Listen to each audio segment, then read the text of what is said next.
नारायण नमस्कृत्य नरं चैव नरोत्तमं देवीं सरस्वतीं व्यासं ततो जयमुदीरयेत् मूकं करोति वाचालं पङ्गुं लङ्घयते गिरिं यत्कृपातमहं वन्दे परमानन्दमाधवं निगमं कल्पोत्तरगलितं फलं सुखमुखादमृतद्रवसंयुतं पिबत भागवतं रसमाणो मुरहो रसिका भुवि भावुका जगदानंद कुंदाय प्रणतार्ति हराय च नीलाचल निवासाय जगन्नाथाय ते नमः। मोर प्रिय भाई भौणी माने पवित्र श्रीक्षेत्र धामरू आपण माने श्रवण करुछंती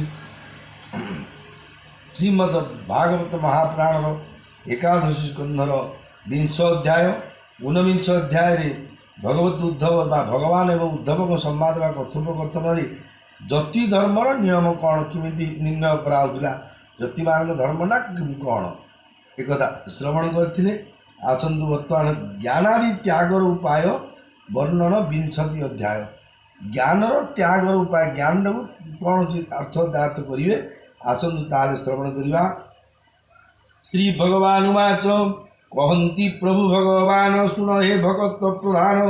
जे जन आत्मा तत्व ज्ञान अनुभव रे विचक्षण विमलमती धीरवाणी जगत माया मात्र जानी विमलमती धीरवाणी जगत माया मात्र जानी से ज्ञान दे मो चरणे भावे खटिब वृत्यपणे मते बांछन्ति ज्ञानी जन मु तांक प्रिय इष्ट धन मोर चरण श्रेष्ठ मणे ज्ञान विज्ञान दृढ़ मने एणु ज्ञानी मो प्रियतम यही नुहंती तार सम से मते ज्ञान बंधे हरे सकल कर्म परिहरे तीर्थ गमन जपदान यज्ञ देवताराधन ये कोटि कोटि व्रत धर्म ये आदि जेते पुण्य कर्म नाना प्रकारे तप करी ज्ञान कला को नहेश्वरी उद्धव यहा बुझी मने तु मते भज तत्वज्ञाने मते भजिण खंड भ्रम एवं तू छाड़ सर्वधर्म पूर्वे अशेष मुनिगण ज्ञाने से मिले मो चरण संशय छाड़ी शुद्ध मने गमिले वैकुंठ भुवने उद्धव देखो ये संसार स्वभावे त्रिगुण विकार ये सर्व माया नाना मते आश्रय करी अच्छी तोते ये माया प्रलय न थाई पूर्वे ताके ही न जान मध्य विलसे नाना रूपे जगन्मोहिनी माया कल्पे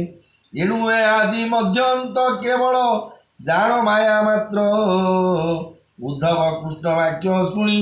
ज्ञान महिमा परिमाणी ज्ञान वैराग्य कर्म जेते पुछिला कृष्ण पाद गते उद्धव उवाच हे विश्वेश्वर नारायण अनादि पुरुष पुराण तू विश्वरूपी विश्वदेह भक्ति लक्षण मते कह विशुद्ध विज्ञान कारण जहाँ बांछन्ति मुनिगण घोर संसारे माया भ्रमे मुनि तृषित पथश्रमे तोहर कथामृत मते पान कराओ श्रुति पथे तो पाद पद्म छत्र प्राय शीतल मधु धारा बहे भो तो पाद पद्म मोर आशा भवाब्धि तरणे भरोसा मु मूढ़ निज पथ हुड़ी संसार कुबे अच्छी पड़ी ये काल सर्प मो शरीरे कोपे दंश ही निरंतरे अल्प सुखे तुष्टांगुर अल्प सुखे तुष्टांगुर यमंते होई उद्धार तू नाथ शरण स्वधर ए कृपारे उद्धर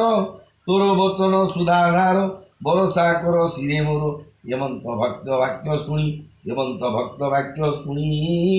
हसी कहती चक्रपाणी। श्री भगवान वाच सुन भगत सामरथा जे पूर्वे इतिहास कथा कुरु पांडव युद्ध अंते कथा भीष्मग्रते पांडु कुमार युधिष्ठिर धर्मे से गिरिरा समर ज्ञाति बांधव कुल क्षय व्याकुल संशय हृदय उच्छिला मोर विद्यमाने जे विप्रते प्रश्न भीष्म सन्निधाने उच्छिला मोर विद्यमाने जे प्रश्न भीष्म सन्निधाने से मोक्ष धर्म जहाँ कही श्रवणे शुणी अच्छी मुहि एवं तू सावधाने शुण भक्ति वैराग्ये एवं तू सावधाने शुण भक्ति वैराग्य मुक्ति ज्ञान एबे तू सावधाने शुण भक्ति वैराग्य मुक्ति ज्ञान विष्णु बदनु अच्छी शुणी शुण कहवा परिमाणी प्रकृति पुरुष महत जे अहंकार पंचभूत मात्र इंद्रिय एकादश त्रिगुण घेनी अष्टाविंश जगत कारण समस्ते शास्त्रे कहती नाना मते ये सर्वतत्व देखे मते विचारी जानिबा साक्षाते से तत्व ज्ञान मोर मन से तत्व ज्ञान मोर मत ता बिनु किछि नहे सत्य ये तत्व ज्ञान पुरातन जगत उत्पत्ति कारण जन्म मरण ए जगते दुख संतोष आदि जेते आद्यंत मध्य परिमाणी ये सर्व मिथ्या बोली जानी जहाँ आदि मध्य अंते विनाश न देखी जगते से सत्य ज्ञान तत्व जान अधिक मिथ्या परिमाण नयने देखी शुणी करने महत वाक्य अनुमाने विचारे नुहे से प्रमाण विचारे नुहे जे प्रमाण एणु जगत मिथ्या जान कर्मर फल ये जगत कर्म शरीरे हुए हत स्थावरु ब्रह्म लोक जाए कर्म शरीरे हंती क्षये एणु अनित्य परिमाणी विरक्त भावे रहे प्राणी पूर्वे मु कही तोते भक्ति जोग ही जे मन्ते जे भक्ति मुक्तिर कारण पुणी कहवा वीर शुण मोहर कथा मृत बाणी श्रद्धा चित्तरे नित्य शुणी बदने करिब कीर्तन सुस्पर गीते अनुक्षण मोर पूजारे एकमति करिब नाना मते स्तुति आदरे सेवा तत्पर साष्टांगे करि नमस्कार आबर जे मोर भकत ताहार पूजा कर्मे रत मते देखिब सर्वभूते निरते थिब प्राणी मोर कारणे कर्म जेते आदरे करुथिब नित्य मोर महिमा जेते गुण कीर्तन करुथिब पुण अधिक कर्म करी जेते अंतरे समर्पिब मते आशा न करी कर्म फले शरण मुपाद कमले कर्मे मिलिब जेते भोग मो प्रीति अर्थे परित्याग मो प्रीति अर्थे करी पुण्य जेवा यज्ञ तपदान अर्पण करी सर्वमते ब्रह्म आनंदमय चित्ते देह जीवन देई मते बंदीब मोर पाद गते ये सर्व भगति उपाय यवा साधे निज देहे तार भगति अप्रमादे निश्चल हुए मोर पादे तार साधना सिद्धि जेते मत हुनाई ना जगते जे प्राणी मोहर चरणे दंडे निमिषे किवा क्षणे मन निश्चल करे जेबे ज्ञान वैराग्य लभेते मो पाद भक्ति बोली धर्म देखाए आत्मतत्व ज्ञान हृदय भक्ति हृदय वैराग्य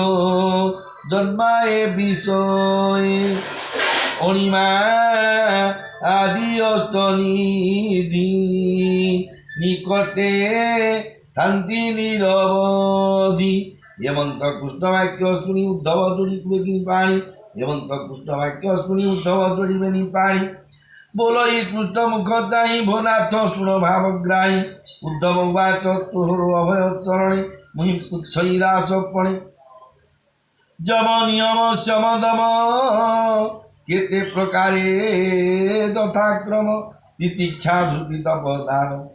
हे प्रभु भगवान शौर्य ऋत सत्य त्याग शौर्य ऋत सत्य त्याग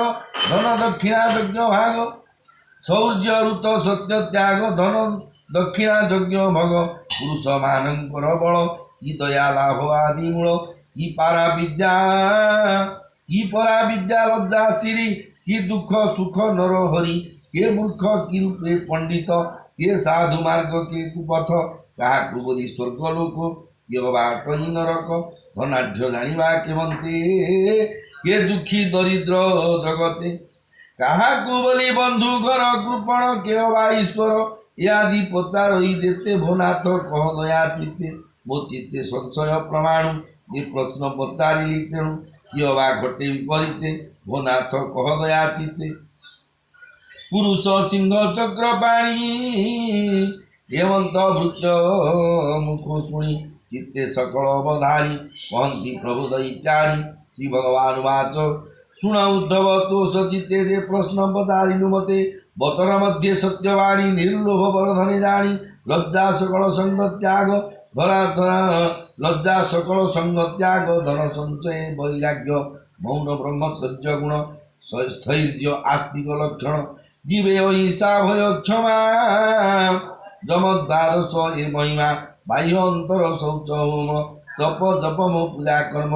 आचार्य सेवा तीर्थ गति श्रद्धा जे पूजिबा अतिथि सकल चेष्टा परहिते संतोष अवलंब चित्ते नियम द्वादश ए जान एने जीवर परित्राण जम नियम बेनी पथे जे बातरे शुद्ध चित्ते जमरे मुख्य संग होई नियमे कामना रही मो देहे निष्ठा बुद्धि सम इंद्रिय की संयम नीरव जीवाल्पस्थ जय धृति तितिक्षा सर्व दुखे शांति परकु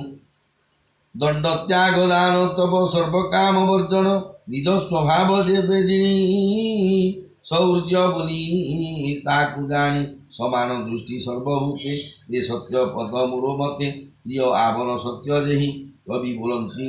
ऋत से सकल कर्म फल त्याग शौच लक्षण स्वभाव संसारे संन्यास लक्षण उत्तम त्याग ए कारण धनाढ़ बोलिए शयने जेनिते इष्ट धर्म पाळे मुजज्ञ रूपी ऋषिकेश दक्षिणा ज्ञान उपदेश सुदृढ़े पवन धारणा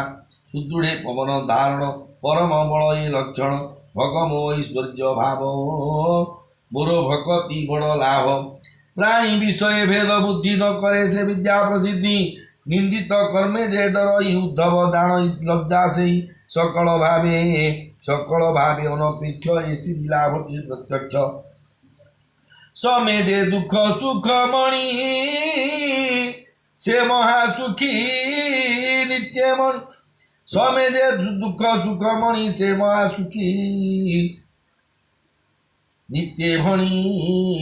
निरते काम भोगे सुखी ताहाकु बोली महादुखी आत्मा बंध उच्च जाणी से प्राणी पंडित बखाणी देह कलत्र बंधु घर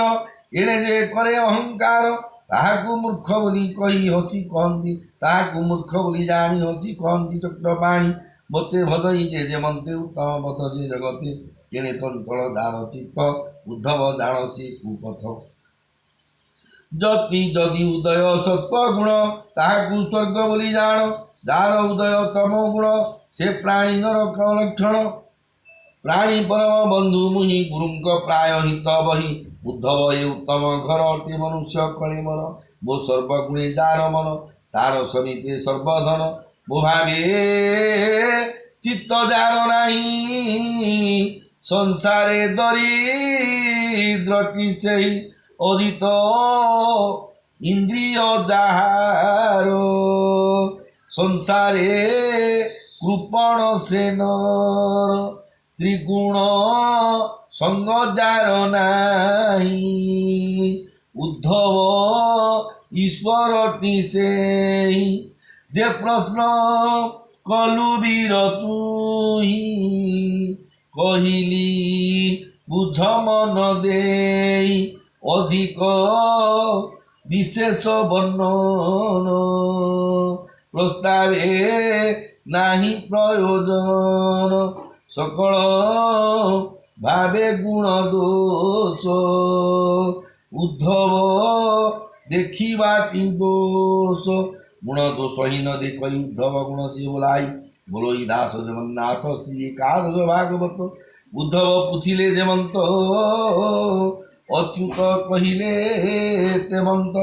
इति श्रीमद्भागवते महापुराणे पारमहंस्यां संहितायां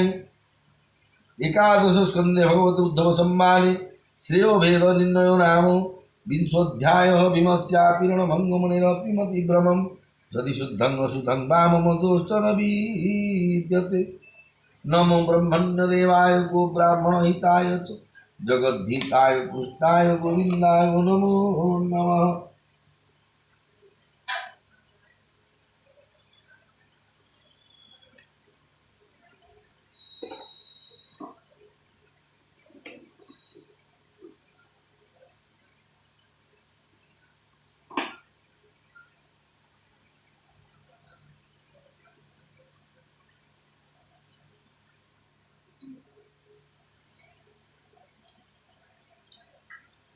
श्री लक्ष्मी चवती और आपके पास